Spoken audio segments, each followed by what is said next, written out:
shit that Yeah. way. Hey.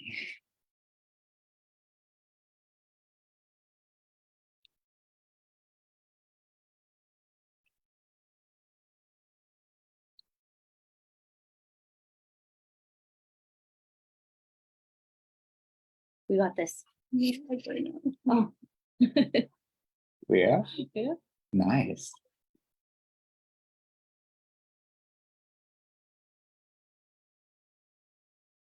You can sign it.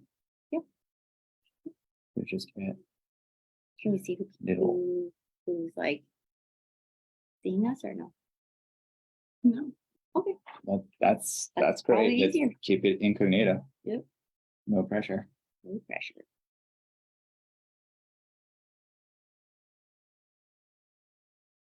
So welcome everyone. We're just getting started here. Rebecca, could you get us feedback going with the page? Cool. So welcome to the Tran Investor Series. That would be the first episode of 3. And we're gonna just carry on with basically a quick preface on why we wanted to get this going. Yeah.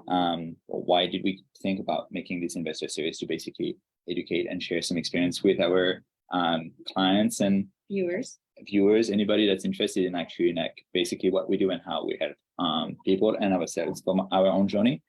So we're gonna just get through basically have a quick agenda for the day to start with. So who we are, thank you. our investments, 8 things to consider, the market cycles, and then at the end, if you have any questions, we'd be happy to answer them for you. Basically, anything you guys might want, we can also just chat in private after that. Just feel free to give us a quick message and we'd be happy to just help out. So quick presentation overview of who we are to give you guys a bit of a Background. Yeah, exactly. Background was the word. So Tweet, just give us a bit more about yourself and Okay, what's sure. the story here? So I've been doing real estate for, I'm not going to age myself, but almost 2 decades. And I just actually started my real estate investment. I was sort of figuring out, what I needed to do to retire, and the fact that we don't have a pension, I needed some passive income. Sure. So so my journey is just starting, and it's I currently have multiple rental properties. How many? 4. Yeah, that's not something and to gloss over. Yeah, so anyway, so one of the things I wanted to share with you is that it's not too late. Yeah. It's not something that you need to have done in the past. It's something that you can start today. And also too, one of the reasons why I picked real estate as one of my investments is it's a long-term and I know it exactly. Exactly. I'm in the business, and lucky for you guys, us, so we can help you with that, and we'd be happy to help you with that. Exactly. That's my journey. Tom, what about yours? No, that's a great one, and good job on the 4. Thank you. Yeah, like that's amazing. Actually, 4 is really something like it's a big benchmark, because I think from there you just some people are probably happy to settle with that. Basically, for myself, I have 2 right now and a couple more in the works. Mm-hmm. I've had a few more in the past, but sometimes things make you basically part ways for the better. Myself, I've been a realtor for 9 years now, turning 10, 9 with Tran. And there's a couple of things that I've learned from Kim. She's been a really knowledgeable wealth of knowledge, and a lot of clients actually helped us, because basically what we get to see as realtors and how we want to share this with you is that, like, through the experience of helping clients and seeing how people are doing it themselves, we learn of a lot of cases basically of why is it such a good idea to buy this type of property over this type of property. And that's going to come down to basically what we're suggesting here with this webinar series. Personally, talking about what I have now is basically townhomes, new construction. The strategy was basically using my first property and some of the cash on the side to basically put a deposit down and just reap the rewards in the Reinvest it, yeah, future. Exactly. And exactly. ride the market and have time to plan. So that's something we'll get into in the next subsequent episodes. Moving forward, we'll go quickly over what to consider when you're going to be shopping for that property, or things to consider if that's obviously in the cards for the future, to see if you might be just ready, or you might be, finding yourself in that situation. Yeah. So should you tell us a bit more of that, like what you really like to consider? So one of the most important things is pricing. So you need to know what you can afford, what the banks will approve you for. I would start there. So always go and speak to a mortgage advisor, see what your financial position is, see what you can do, and then see what they can do for you. Yeah. The other thing to consider is location. So for me personally, I like to have my properties close by, because I like to be able to drive by and see what's going on, or just, sort of be readily available should something happen. So location for me is to be close. However, it's not for everybody. So it could be, your goal is to have something that is coming up in a new coming up market. Some of the hot spots in the city. So it's more of a personal decision, and we can definitely help you with that depending on the pricing. We can also suggest which locations are best to buy in. Exactly. And location may also mean exactly where is the home going to be in a particular development, what's across, what's behind, everything like that. But yeah, location's a big one. I personally have one in Orleans, one more central, and one in the West End. So I kind of feel you. Sometimes it's a bit of a drive to go somewhere, but I think Canada was a smart investment because it turned out to actually do better than Rockland, for example, but Orleans, for example, if I had put the same money at the same place. Definitely something to think of. Closing date, that's another one for especially new construction, or if you're going to just think about maybe taxes, if you just want to make sure your property closes before the year end or after that, just depending on how money can come in and go. It also might be a good way to basically just leverage your money for now. If you don't have a big sum now and you're like, okay, in 2 years, I feel like I would be more comfortable saving X amount of dollars for a full 20% down payment on this property. It might be good because then you have the numbers today, you put a deposit down, and then you have 2 years or a year to look forward to. How can I save that? Yes, can I refinance on my house? Can the value go up on that? So different approaches to that. Cash to deploy, really, that's just what it is how can you just have that money to put down on either this deposit or the closing date, which will go towards the financing part that we'll talk about in a future episode. Future market value, really, that's a no-brainer. It's kind of like where we are today, for example, where people think we're going down and this is not the right time to buy. It's like, well, it's actually the opposite, right? Exactly. It's a perfect time to buy. It's the bear market mindset of, buy when people are fearful, and just basically reap the rewards when people are just like, oh, I'm going to buy my investment property now. And when the builders are going to start hiking up prices again, today is the way to go in and basically maybe negotiate on things that are just out there right now. Yeah.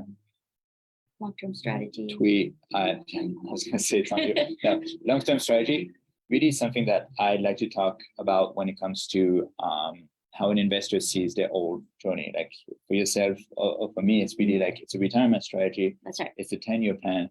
Some people might aim for financial independence depending on when they start or what's their career, whether their partner, what their vision is. The long-term strategy could also be you're someone that's going to be out of town or in town in the next 2-3 years. You're a DND, you might be a diplomat, and you're just, okay, I still want to invest in Ottawa because it's a great market, and just how to just play the time for yourself to be comfortable and to make sense with your own strategy here. Yeah. Exactly. Lifestyle and skill set. What I mean by that is sort of what type of lifestyle do you live? Do you want to be a hands-on landlord, or do you want to have a condo where you don't have to worry about the maintenance of the exterior? And the skill set is also like, are you handy, and are you able to fix things, or will you be calling different contractors to fix things? So if you're someone who isn't handy, you probably don't want to buy an older home. Exactly. But if you are someone that's handy, you might want to take the benefit of buying something older, maybe fixing it up, and benefiting from that. The type of tenant, I always think it's really important. I always ask all my investors too, Yeah. right? Is that what type of tenants do you want in your house? Do you want a family? Do you want students living there, or do you want, a young couple, a retired couple? So these are all things you should consider when, making that first investment or the 10th investment, just to kind of sort of set a goal or set a plan of how you want things executed. Yeah, especially when you're going to come down to, it might be good money, but is it worth the money to basically take tenants in good location? Exactly. And then you're like, but they might break down the unit over a year. That's right. So with a perfect example is with students. Students are, you might make a lot, like there is probably better cash flow with something like that, but the sort of the upkeep of it, and every time, every 4 years they're moving, or 2 years and stuff like that. So there's pros and cons to each, and we would love to like sort of sit down and analyze that with you guys to see what sort of investor you want to be, and then maybe suggest which areas to go. The other thing we want to talk about is the market cycle. Yeah. So the timing really matters. Obviously, we've kind of gone through it now because we're in that sort of bear market where prices have been going down in most markets for now. Maybe 2-3 months, even though Ottawa is just kind of an interesting market because we're seeing that obviously residential is down. I'm talking about October numbers. Residential was down by, was it 5%? And then condos are up by 5%. And we're talking about prices year over year compared to 2021. So if you're 9% up on a condo, well, if it's an anomaly and it's a month over the other one, then you consider that it might just be like a consistent growth approach compared to like, now, are we just about to rebound once the Bank of Canada may change their rates, or when the banks are going to start lowering their rates, because that's when people are going to start getting more excited about it. Exactly. Now, coming back to timing as well, it's November, December.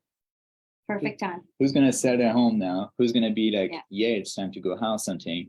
A lot of people usually tell us, hey, I'm going to wait for the spring. I'm going to wait it down until April. And that's where a lot of my investor clients that I have, I tell them like, perfect, we're heading into that time where a lot of people are just going to keep their home in the market, and sometimes just because they really have to move. But then most buyers will just be like, oh, I'm going to start Christmas shopping. I'm going to start doing these activities. They're going to just step back from the market for the next 60 days. That's right. And the people, advantage of it. And the people who want, the people who need to sell are selling now. So you're always going to get that motivation from the seller. And, like they say, you always, like as an investor, you profit from the buy.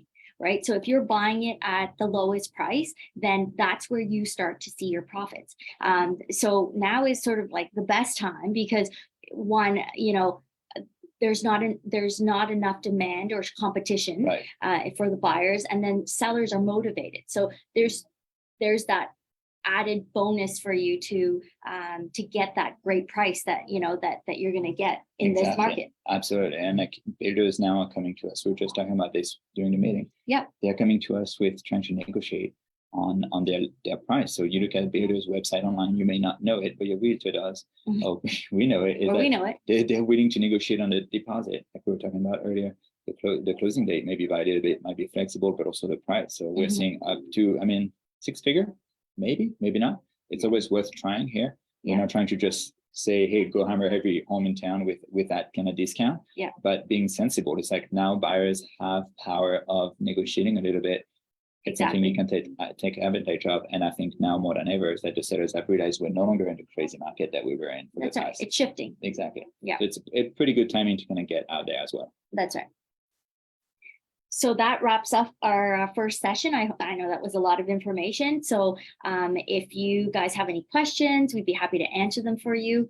Or if you want to, message us privately, we're happy to have a chat, sit down, go for coffee or something like that.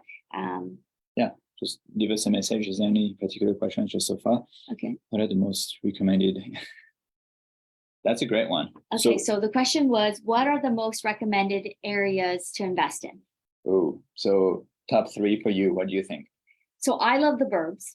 That's where I'm all about. I think that, as a sort of a first-time investor, it's an easy one to go with because they're all newer homes. So you're not going to have to worry about and fixing any of the major stuff, you know, the windows, the furnace, the roof. So it's kind of an easy one where you go in, you find your tenant, they live there for a while, and then, you know, maybe 5 years down the road, then you'll start having to maintain it. Also, who doesn't like new? You know, it's all shiny and new, so it's really easy to rent out. You know, tenants love the fact that, you know, they're the first ones in there or the second ones that have lived there. So it's just, it's kind of nice and new. So the burbs for me is you know, is an easy one. I also do like the older neighborhoods. So Crystal Beach, you know, like I have a rental in Crystal Beach, and the type of renter there is more of like an elderly couple. You know, they like to be able to walk to Andrew Hayden,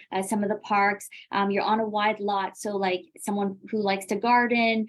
Those are, you know, so that's kind of like the opposite. But my husband's handy, so he's able to, you know, maintain some of that stuff. So again, it goes back to lifestyle and your skill set.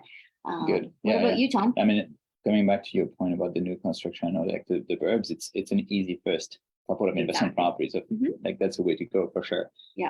So that's a good tidbit. I think I would kind of take on your Crystal Beach area and newer is, I would say, inside the green belt, nearby commuting spots and hot spots. LRT, yeah. So what I like to say is close to a Starbucks, a Farm Boy, and basically an LRT stop, anything that's a good commuting spot. It's just something by a single home on a good sized lot would be like probably my advice. No particular areas to say inside the green belt, and we'll touch on these in the next episodes.